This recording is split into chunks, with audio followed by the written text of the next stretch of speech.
Hello everyone, welcome to the study hub.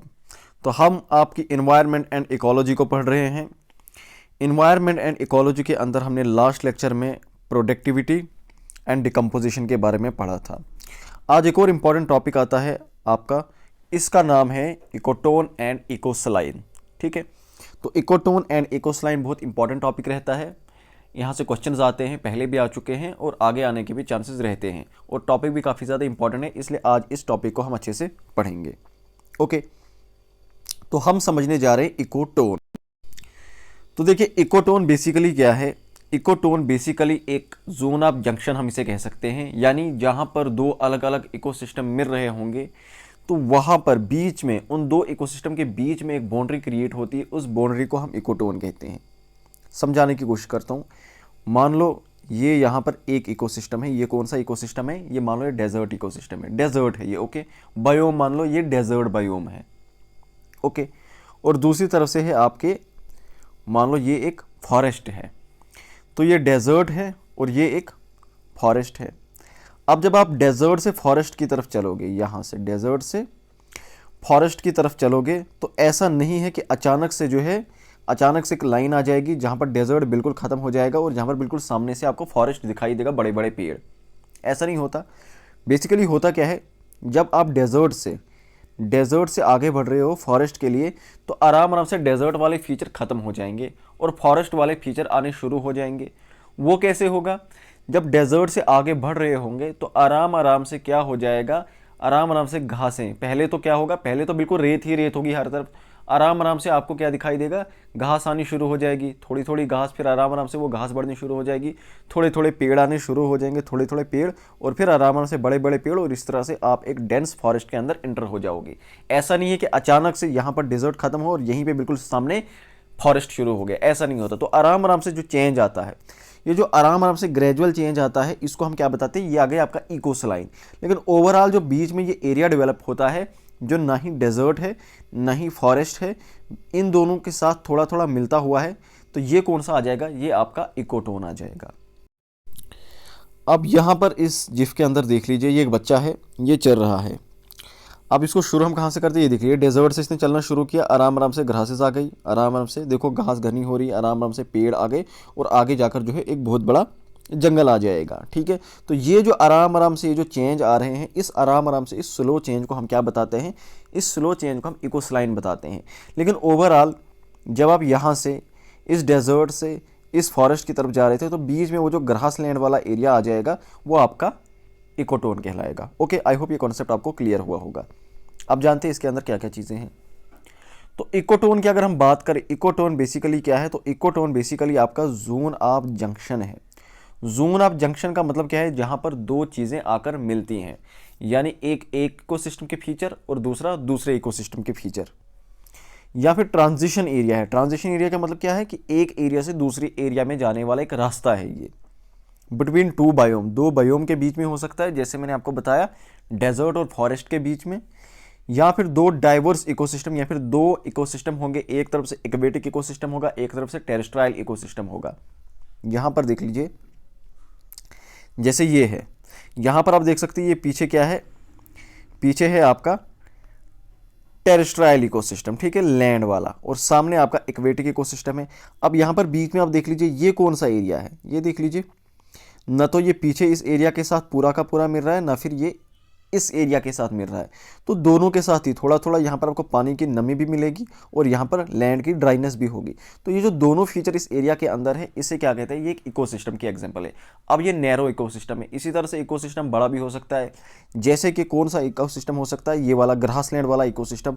यहाँ पर पीछे बहुत डेंस फॉरेस्ट है, आराम आराम से आप आगे बढ़ रहे हैं, मान लो यहाँ पर आगे चलकर कहीं डेजर्ट है, तो आराम आराम से पेड़ खत्म होने लग गए, खत्म होने लग गए, खत्म होने लगे, घासें आनी शुरू हो गई, ग्रासलैंड शुरू हो गई, तो आगे चलकर आएगा ये ग्रास भी खत्म हो जाएगी और आपका डेजर्ट स्टार्ट हो जाएगा। ओके, तो बीच में जो एरिया आ जाता है, इस एरिया को क्या कहेंगे हम, ये एरिया आपका क्या कहलाएगा, ये एरिया आपका इकोसिस्टम कहलाएगा। तो यही है ट्रांजिशन एरिया, है एक एरिया से दूसरे एरिया में जाने वाला एक रास्ता है। ओके, तो इकोसिस्टम क्या होता है, एक जोन होता है वेयर टू कम्युनिटीज मीट, जहां पर दो कम्युनिटी मिलती हैं, इंटीग्रेट करती हैं। अब जैसे यहां पर एग्जांपल ले लीजिए, ये आपका एक लैंड इकोसिस्टम है, ओके, और ये आपका एक इक्वेटिक इकोसिस्टम है। अब यहाँ पर क्या होगा, बीच में जो एरिया होगा, बीच वाला जो एरिया यहाँ पर होगा, इस एरिया के अंदर क्या होगा, लैंड के फीचर भी देखने को मिलेंगे, लैंड के कुछ ऑर्गेनिज्म भी यहाँ पर होंगे, और कुछ ऐसे स्पेशलाइज्ड ऑर्गेनिज्म होंगे जो लैंड पे भी चलते होंगे और कहाँ पर, इक्वेटिक के अंदर भी वो सर्वाइव करते होंगे, इक्वेटिक इकोसिस्टम के अंदर भी। जैसे आपका फ्रॉग है, वो यहाँ तालाब के अंदर भी जाता होगा और वो यहाँ लैंड के ऊपर भी रहता होगा। इसी तरह से आपका कछुआ है, ये भी इस लैंड के अंदर, यहाँ पीछे लैंड के ऊपर भी जाता होगा और यहाँ पर पानी के अंदर भी जाता होगा। ओके, तो ये जो बीच वाला एरिया आ जाएगा, ये बीच वाला एरिया आपका क्या आ जाएगा, इन दो के बीच वाला जो एरिया आ जाएगा, ये कौन सा एरिया होगा, ये आपका इकोसिस्टम होगा, इकोटोन होगा आपका। ठीक है, तो यहाँ पर ये क्या बता रहा, दो कम्युनिटी मिलती हैं। कौन सी कम्युनिटी, एक तो यहाँ पर लैंड की जो टेरेस्ट्राइल एरिया की कम्युनिटी होगी और दूसरी इक्वेटिक कम्युनिटी। अब एग्जांपल दी है, एग्जांपल के क्या बता रहा है कि जैसे मैंग्रोव फॉरेस्ट है। अब मैंग्रोव फॉरेस्ट जो है वो किसकी एग्जांपल है, वो एक एग्जांपल है इकोटोन की। और ये इकोटोन कौन सा इकोटोन है, ये आपका मैरीन और टेरेस्ट्राइल इकोसिस्टम। यानी अगर एक तरफ से समंदर है, एक तरफ से आपको समंदर है और एक तरफ से आपकी लैंड है, तो वहां पर आपके क्या बन जाते हैं, मैंग्रोव फॉरेस्ट। इसकी एग्जांपल, मैंग्रोव फॉरेस्ट की एग्जांपल क्या है, सुंदरबन, आपके दुनिया के सबसे बड़े मैंग्रोव फॉरेस्ट वेस्ट बंगाल के अंदर। तो वहाँ पर सामने से समंदर है और पीछे से लैंड है, उनके बीच में आपके क्या है, मैंग्रोव फॉरेस्ट है। ओके, तो मैंग्रोव फॉरेस्ट जो किसकी एग्जांपल है, ये एक इकोटोन की एग्जांपल है। और कौन सा इकोटोन है, मैरीन और टेरेस्ट्राइल इकोसिस्टम के बीच में। इसी तरह से ग्रास लैंड है, अभी अभी मैंने इसकी एग्जांपल दी। तो ग्रास लैंड जो है ये किसके बीच में आता है, एक तरफ से फॉरेस्ट होगा, एक तरफ से डेजर्ट होगा, बीच में ग्रास लैंड होगा। एस्चुरी, एस्चुरी किसकी एग्जांपल है, फ्रेश वाटर और सॉल्ट वाटर के बीच में। ठीक है, तो एक तरफ से आपका फ्रेश वाटर पीछे से आ रहा है, एक तरफ से यहाँ से सॉल्ट वाटर पीछे को जा रहा है। तो यहाँ पर जो ओवरऑल एरिया डेवलप हो जाएगा इन दोनों के इस मिलने से, तो ये वाला एरिया क्या होगा, ये आपकी यहाँ पर एस्चुरी बन जाएगी, जहाँ पर salt water and sweet water आपस में मिल रहे हैं। ओके, इसी तरह से क्या है, रिवर बैंक है। तो रिवर बैंक मैंने आपको बताया, यहाँ पे रिवर बैंक है, कोई मार्श लैंड है या फिर बीच है। तो यहाँ पर आप देख लीजिए, जैसे ये मैंने आपको यहाँ पर एक बीच की एग्जांपल दी, तो यहाँ पर ये वाला जो एरिया डेवलप हो रहा है, ये भी क्या है, ये भी एक इकोसिस्टम है। कौन सा, एक नैरो इकोसिस्टम है। तो इस तरह से मान लो कोई नदी है, यहाँ पर तो ओशन है, ये मान लो कोई नदी है। ओके, तो उस नदी के साथ और पीछे जो ज़मीन होगी और उसके बीच में भी यहाँ पर एक एरिया डेवलप होगा जो रिवर बैंक जिसे हम कहते हैं। तो वो भी एक इकोसिस्टम को रिप्रेजेंट करता है। कौन से इकोसिस्टम को रिप्रेजेंट करता है, वो आपका एक इकोटोन है। कैसा इकोटोन है, वो आपका एक ड्राई और वेटलैंड के बीच का इकोटोन है। ठीक है, तो आपको समझ आ गया ओवरऑल इकोटोन होता क्या। तो इकोटोन क्या होता है, दो एरियाज के बीच में पाए जाने वाला एक एरिया जहां पर दोनों के ही कैरेक्टरिस्टिक्स आपको देखने को मिलते हैं। ओके, जैसे मैंने आपको बताया ये वाला जो एरिया है यहाँ पर, तो यहाँ पर कुछ लैंड वाले फीचर भी होंगे और यहाँ पर कुछ इक्वेटिक वाले फीचर भी होंगे। दोनों फीचर आपको देखने को मिलेंगे। यानी यहाँ पर क्या होगा, लैंड वाले फीचर कैसे होंगे, मिट्टी, रेत, पत्थर, ये सब भी होगा। पानी वाले फीचर थोड़ा दलदली होगा, नमी होगी। ठीक है, तो मार्श लैंड यहाँ पर डेवलपमेंट हो जाएगी, इसकी डेवलपमेंट हो जाएगी। ओके, अब कैरेक्टरिस्टिक्स की बात करते हैं। तो इकोटोन के अंदर इकोटोन के क्या क्या कैरेक्टरिस्टिक्स हैं, तो देखिए इकोटोन जो है ये नैरो हो सकता है, मैंने आपको बताया, जैसे कि एक ग्रासलैंड और एक फॉरेस्ट है। अगर मैं बात करूं ग्रासलैंड और फॉरेस्ट की, यहाँ पर किस किस्म का डेवलपमेंट होगी, तो देखो ये आपका क्या है, एक फॉरेस्ट है और यहाँ पर आपका एक ग्रासलैंड है इसी के सामने। तो जब आप फॉरेस्ट से ग्रासलैंड में आओगे तो यहाँ पर उतना ज़्यादा गैप यहाँ पर देखने को नहीं मिलेगा। ओके, यहाँ पर थोड़ा सा गैप होगा, लेकिन तो ये किसकी एग्जांपल होगी, ये तो एग्जांपल हो जाएगी आपकी किसकी, नैरो की, नैरो इकोटोन की। लेकिन अगर मैं बात करूं यहाँ फॉरेस्ट से आना है कहाँ, डेजर्ट वाले एरिया में, तो बीच में बहुत बड़ी ग्रासलैंड आ जाएगी। ठीक है, तो अब ये जो ग्रासलैंड है ये किसकी एग्जांपल आ जाएगी, ये एक वाइड इकोटोन की एग्जांपल आ जाएगी। ठीक है, तो क्या हो सकता है, नैरो हो सकता है जैसे ग्रासलैंड और फॉरेस्ट है, या फिर मैंने आपको रिवर बैंक की एग्जांपल दी, किसी बीच की एग्जांपल दी। वाइड हो सकता है जब आप फॉरेस्ट और डेजर्ट के बीच की बात करो, क्योंकि उसके बीच में एक बहुत बड़ी ग्रासलैंड आ जाएगी। ओके, अब यहाँ पर क्या होता है, it has condition immediate two adjacent ecosystem. साथ वाला जो इकोसिस्टम होगा उसके फीचर्स होंगे यहाँ पर, जैसे ये वाला एरिया है, इन दो के बीच वाला जो एरिया है, यहाँ पर लैंड इकोसिस्टम के भी फीचर होंगे, इक्वेटिक इकोसिस्टम वाले भी फीचर होंगे। तो किसके जो एडजेसेंट, जो साथ में इकोसिस्टम होगा उसके फीचर होंगे। तो इसलिए इसे जोन ऑफ टेंशन भी कहते हैं। अब जोन ऑफ टेंशन क्यों है, क्योंकि इसलिए अब ये तो आ गया आपका इकोटोन। अब यहाँ पर क्या होगा, यहाँ पर इनके बीच में एक टेंशन क्रिएट होगा। लैंड जो है वो अपने फीचर डोमिनेट करने की कोशिश करेगी, एक्वेटिक इकोसिस्टम वो अपने फीचर डोमिनेट करने की कोशिश करेगी। तो इसी जद्दोजहद के बीच में यहाँ पर क्या होता है, एक टेंशन क्रिएट होता है, इसीलिए इसको क्या कहते हैं, जोन ऑफ टेंशन।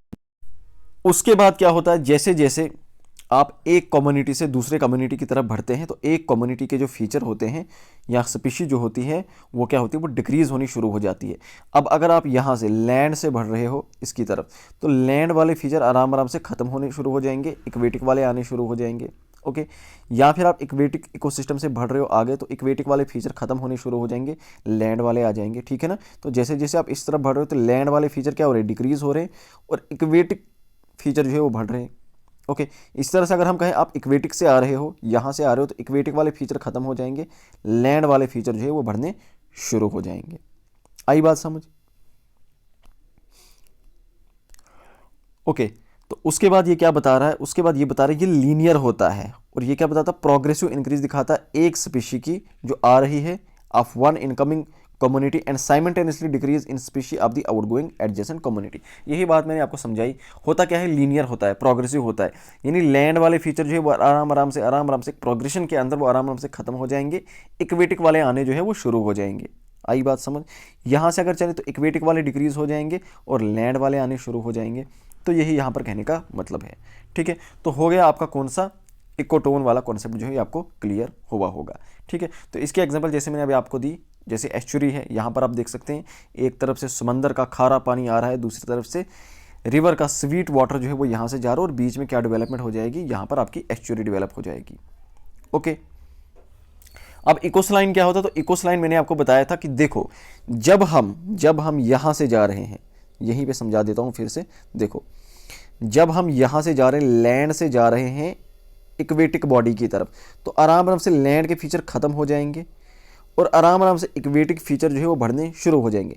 तो ये जो ग्रेजुअल चेंज देखने को मिल रही है, आराम आराम से लैंड के फीचर खत्म हो रहे हैं, तो ये जो ग्रेजुअल चेंज देखने को मिल रही है, इस ग्रेजुअल चेंज को, ये जो स्लोप यहाँ पर डेवलपमेंट हो जाती है, ये जो ग्रेडियंट यहाँ पर बन जाता है, इसको इकोसलाइन कहते हैं। लेकिन जो ओवरऑल एरिया जो इस बीच में डेवलप हो जाएगा, उस ओवरऑल एरिया को इकोटोन कहेंगे। लेकिन जो प्रोसेस है, जो ये चेंज हो रहा है, जो ये स्लोप आ रहा है, जो ये स्लोप गिर रहा है, इसको हम क्या बताएंगे, इसको हम बताएंगे इकोसलाइन। ओके, तो स्लोप के गिरने को, ये जो स्लोप आ रहा है, ग्रेडियंट बन रहा है, वो तो आ गया क्या, वो आ गया आपका इकोसलाइन। लेकिन ओवरऑल जो एरिया डेवलप हो जाएगा, उस एरिया को हम इकोटोन कहेंगे। ठीक है, जैसे मैंने आपको बताया, क्या बताया कि यहाँ से आप आ रहे हो, आप फॉरेस्ट इकोसिस्टम से आ रहे हो, पीछे फॉरेस्ट है, इस फॉरेस्ट इकोसिस्टम से आप यहाँ पर किस तरफ जा रहे हो, डेजर्ट की तरफ जा रहे हो।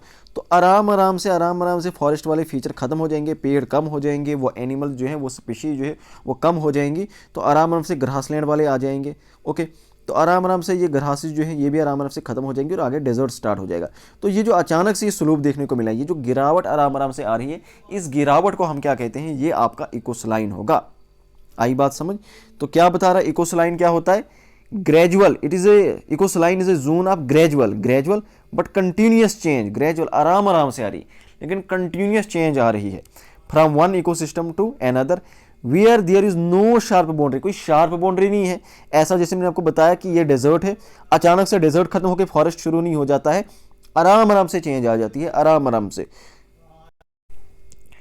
ओके, तो आई होप ये डिफरेंस भी आपको समझ आ गया होगा। देखो यहाँ पर भी आप देख सकते हैं, इसको खुद भी देख लेना। देखो ये क्या बता रहा है, इकोसलाइन क्या है, इकोसलाइन की अगर बात करें तो इकोसलाइन क्या है, इकोसलाइन इज द फिजियोकेमिकल ग्रेडियंट। ये फिजियोकेमिकल ग्रेडियंट है, यानी फिजियोग्राफी भी आपकी चेंज होती है, जो केमिकल फीचर्स हैं वहाँ पर वो भी चेंज हो जाते हैं। तो फिजियोकेमिकल ग्रेडियंट, ग्रेडियंट का मतलब यही स्लोप, ये जो चेंज आ रहा है। ओके, किसका चेंज आ रहा है, किस कैरेक्टरिस्टिक्स का, और ट्रेट ऑफ स्पीशीज के कैरेक्टरिस्टिक्स बदल रहे हैं, स्पीशीज बदल रही across a specific geographical range, किसी एक जियोग्राफिकल रेंज में। जैसे कि किस में आ रहा है, फॉरेस्ट में आ रहा है, जो डेंस फॉरेस्ट है, वहाँ से डेजर्ट की तरफ जा रहे हो तो वहाँ पर चेंज आ रहे हैं, वो फॉरेस्ट वाले फीचर, वो फिजियोग्राफी, वो केमिकल चेंज, वो सारे खत्म हो रहे हैं और इक्वेटिक आ रहे हैं। ओके, तो ये जो ग्रेजुअल चेंज आ जाएगा, ये जो फिजियोकेमिकल ग्रेडियंट डेवलप हो जाएगा, ये आपका क्या है, इकोसलाइन है। लेकिन जो ओवरऑल एरिया, जो ट्रांजिशन जोन जो डेवलप हो जाएगा इन दो बायोमासेस के बीच में, उसे क्या कहेंगे, उसे हम आपका इकोटोन कहेंगे। ओके, तो इसके अंदर ये एज इफेक्ट और एज स्पीशीज वाला कॉन्सेप्ट है, इसे हम कल देखेंगे, अदरवाइज ये लेक्चर काफ़ी ज़्यादा लंबा हो जाएगा। ठीक है, तो उम्मीद करता हूँ आज का जो ये कॉन्सेप्ट है ये आपको समझ आ गया होगा। कुछ नहीं, मैं एक बार थोड़ा सा बता देता हूँ क्या है। देखो, इकोटोन क्या आ गया, इकोटोन आ गया आपका जब आप एक इकोसिस्टम से या एक बायोम से दूसरे बायोम में जा रहे हो तो बीच में जो एरिया डेवलप हो जाता है जिसके अंदर दोनों के ही फीचर देखने को मिलते हैं, तो वो आपका क्या आ जाएगा, वो आपका इकोटोन है। इकोसलाइन क्या हो जाएगा, वो जो आराम आराम से स्लो स्लो जो चेंज आ रहे हैं, आराम आराम से एक के फीचर खत्म हो रहे हैं, ठीक है, तो और दूसरे के आ रहे हैं, तो ओवरऑल ये जो स्लोप बन रहा है यहाँ पर, इसे हम क्या कहते हैं, इस स्लोप को इकोसलाइन कहेंगे। लेकिन ओवरऑल जो एरिया डेवलपमेंट हो रही है उस एरिया को हम क्या बताते हैं, उसे हम आपका इकोटोन बताते हैं। ओके, तो आई होप आपको ये कॉन्सेप्ट क्लियर हुआ होगा, समझ आया होगा। Thank you so much, bye bye, take care.